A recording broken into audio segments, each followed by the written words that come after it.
Okay, I got my helper here videotaping. So this is an old 6 Series, it's an 85 635 CSI, and the blower motors, the controller likes to burn out. It's a little transistor thing. So what I'm experimenting with here is using a PWM motor controller, which is a pulse width modulator controller.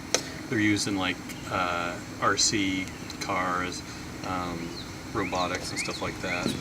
This one was like $6 on eBay. There's another one. It was also about, I think this one was about $6. But so basically it works by controlling the speed by turning the current on and off very quickly at a high frequency.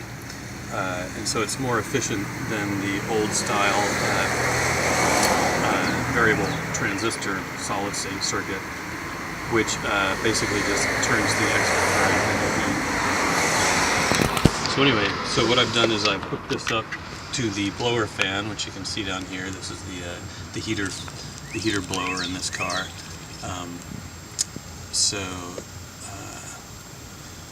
Let me just go ahead and turn it on and we'll see if it works.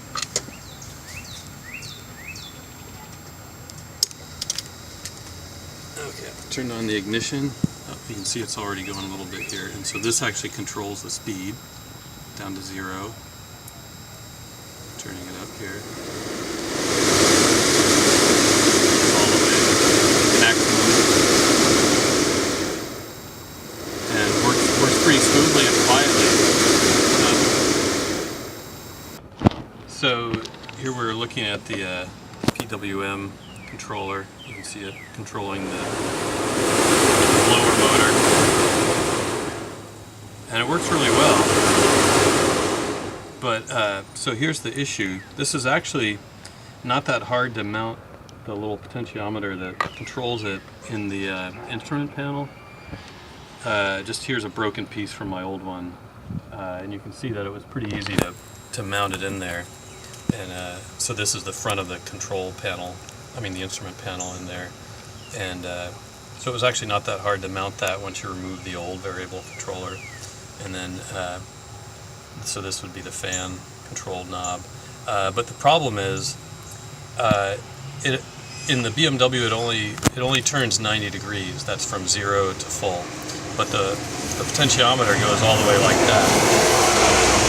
So that would be 0 on this potentiometer, and then that would be full, which is about, I don't know, 270 degrees or so. So the problem is you have to find a potentiometer that's whatever value this is. I think it's a 10K on this one, and then replace it with one that's larger so that the 10K only uses that 90 degrees. So I'm going to experiment with that a little more later, and then there's some other issues too. All right, thanks.